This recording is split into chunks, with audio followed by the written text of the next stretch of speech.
फल होरी उड़े तो उधर हो बाला दूसरो फल होरी उड़े तो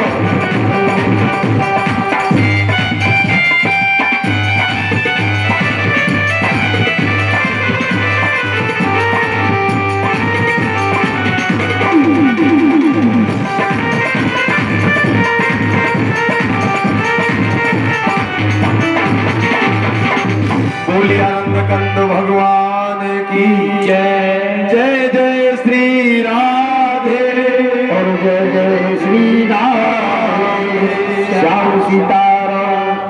और एक बार सभी मिलकर के बोलेंगे जय श्री कृष्ण। जय श्री कृष्ण। भगवान ने इस प्रकार से यज्ञ पतियों पर कृपा की। आज नंद बाबा के गोपों की श्री कृष्ण के प्रभाव के विषय में सभी बातचीत करते हैं, क्योंकि आज ब्रज में भगवान कन्हैया का पूरा प्रभाव देख लिया कि ये कन्हैया कौन है और कैसा है और ये क्या है।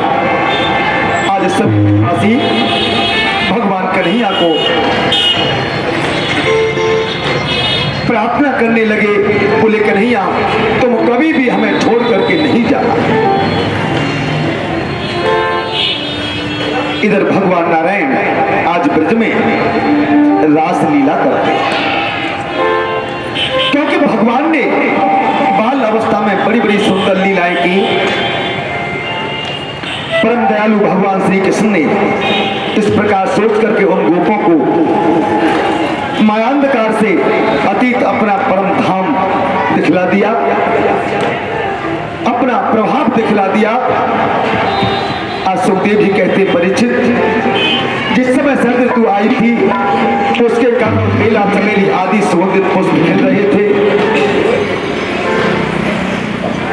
भगवान ने चिरहरण के समय गोपियों को जिन रात्रियों का संकेत किया था कि सब की सब पूजीभूत होकर के एक ही रात्रि के रूप में उर्सित हो रही है, भगवान ने उन्हें देखा। भगवान ने भी अपनी अत्यंत महाशक्ति योग माया से कहा, उन्हें निमित्त बना करके रासमयी रास क्रीड़ा करने का संकल्प किया। अपना होने पर भी उन्होंने अपने प्रेमियों की इच्छा पूर्ण करने के लिए मन सभी बातें स्वीकार की। भगवान के संकल्प करते ही चंद्रदेव ने प्राची दिशा के मुखमंडल पर अपने शीतल किरण रूपी कमल से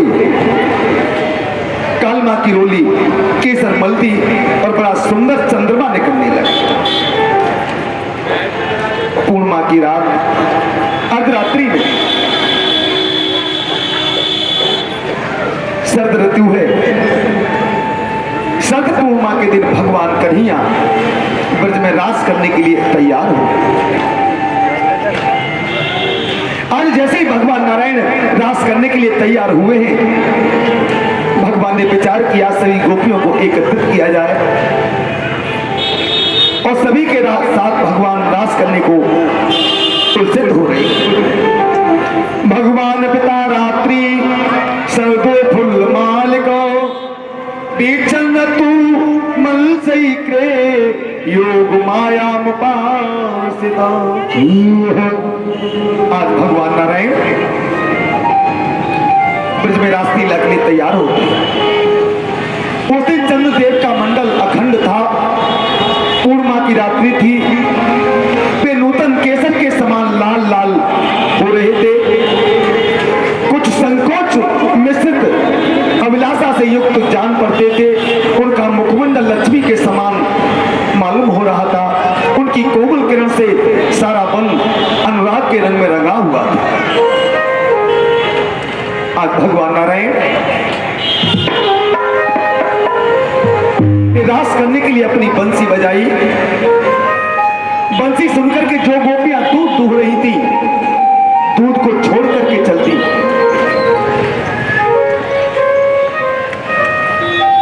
जो गोपियां दही मल रही थी, दही को छोड़ करके चलती। जो अपने बच्चों के लिए भोजन बना रही थी, भोजन को छोड़ करके चलती। स्नान कर रही थी, स्नान को ही छोड़ दिया। जो वस्त्रों को धारण कर रही थी, वस्त्रों को ही छोड़ दिया।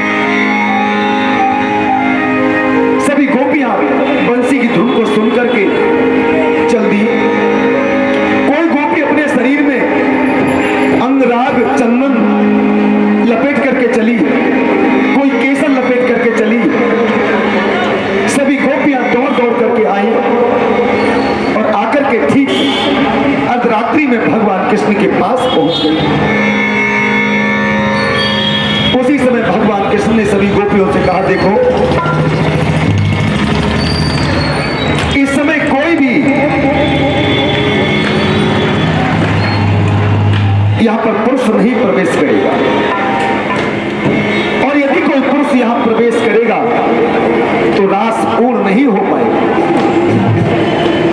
क्योंकि परम पुरुष तो केवल परमात्मा नंद नंदन श्री श्याम सुंदर हैं, जो आज गोपियों के साथ रास की लीला करेंगे। सभी से कह दिया कि यहां पर कोई भी पुरुष नहीं आए, और यदि किसी पुरुष ने यहां प्रवेश किया तो देख लीजिए रास पूर्ण नहीं हो पाएगा। आज भगवान नारायण सभी गोपियों को बार बार कहते हैं, अरे गोपियों, कहीं ऐसा ना हो कोई पुरुष यहां प्रवेश कर जाए और हमारा रास अधूरा रह जाए। उस रास में मां पार्वती भी आई रास देखने के लिए। रास आरंभ हो गया। अब जैसे ही रास आरंभ हुआ, भगवान कन्हैया रास आरंभ कर दिया है। राधे ने कहा, कन्हैया गोविंद, आज मैं ये चाहती हूं कि आज आप सभी गोपियों के सामने मुझे अपने कंधे पर बैठा लो। अब जैसे ही कहा कि अपने कंधे पर बैठा लो, भगवान कन्हैया बोले, ऐसा कभी नहीं हो सकता कि मैं सभी गोपियों के सामने तुम्हें अपने कंधे पर बैठा लूं। मैं ऐसा कभी नहीं करूंगी। मां, ये अपने पास रखो, मैया जी वस्त्र अपने पास रखो। ऐसा नहीं होगा। राधे ने कहा, महाराज मेरी इच्छा है कि आप मुझे आज कंधे पर बिठा लें। भगवान बोले, ऐसा कभी नहीं हुआ, न ऐसा हो सकता है। जैसे ही कहा कि ऐसा कभी नहीं हो सकता, राधे थोड़ी क्रोधित हो गई कि इसका मतलब यह है कि भगवान मुझे स्नेह नहीं करते, क्योंकि भगवान कभी ये नहीं चाहते। भगवान की दृष्टि सब पर समान रहती है। कोई कितना भी प्रिय हो, कितनी भी सेवा करता हो, कितना भी भाव करता हो, परमात्मा सदैव सबके ऊपर एक सम दृष्टि रखते हैं।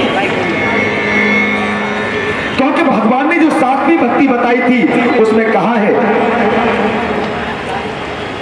कि देखो, सातवीं भक्ति क्या है, मैंने कल भी बताया था कि सातम सम मोही जग देखा।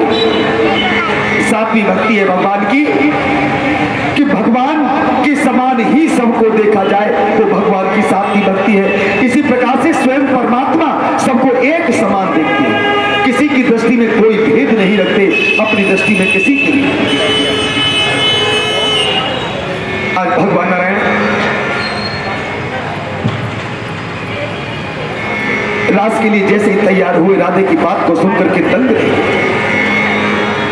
अब तो भगवान नारायण जब बार बार राधे ने ऐसे कहा कि महाराज कंधे पर बिठा लो, भगवान बोले, नहीं मानती हो तो बैठो, उसमें मेरा क्या जाएगा। नहीं मानती हो तो बैठ जाओ। भगवान जैसे ही झुके अपने कंधे पर बिठाने के लिए, राधे ने तो पैर उठाया बैठने के लिए, और जैसे ही राधे ने बैठने के लिए पैर उठाया, उसी समय मेरे गोविंद अंतर ध्यान हो गए। बोलो गोविंद भगवान की। अपने कंधे पर कैसे बैठा ले सभी गोपियों के सामने, सबके मन में भेद हो जाएगा कि कन्हैया तो भेद करते हैं। उसी समय भगवान अंतर ध्यान हो गए, भगवान गायब हो गए।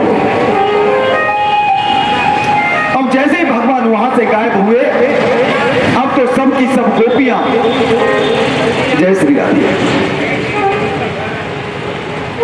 राधे से बार बार ताने मारती कहती, अरे राधे, आज तूने रास हमारा अधूरा करा दिया। आज भगवान इस रात्रि में रास करने वाले थे, न जाने हमारे गोविंद कहां चले गए, अब रास कैसे पूर्ण होगा। उसी समय गोपियां कहने लगी कि श्याम मुरली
ढूंढते हैं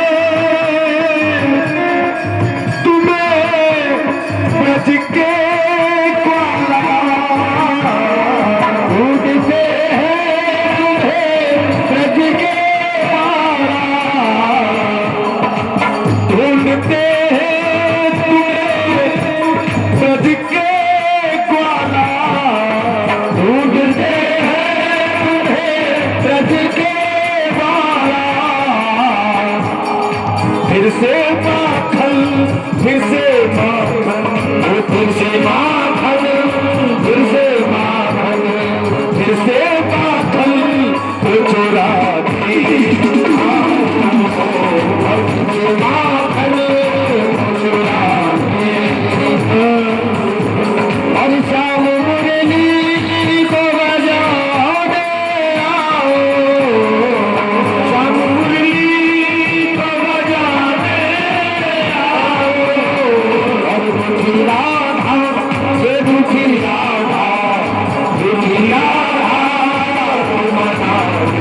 एक करता है इंद्र ब्रज पर और तो करता है इंद्र ब्रज पर फिर से गिरबर फिर से गिरबर गिरबर फिर से गिरबर फिर से गिरबर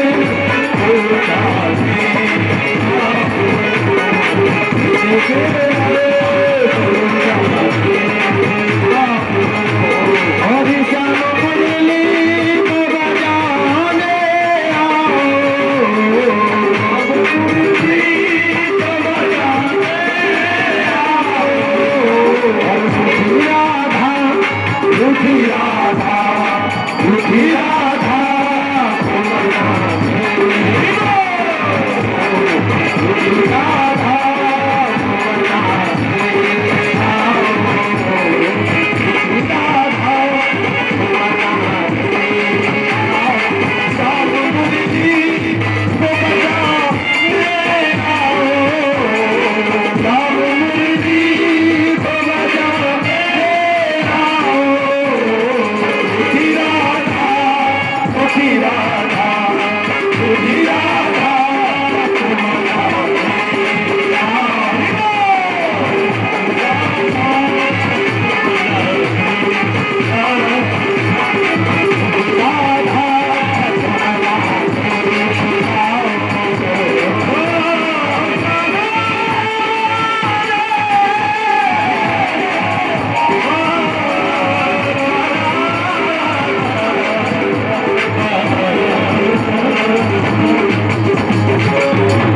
बोलिए आनंद कंद भगवान की जय।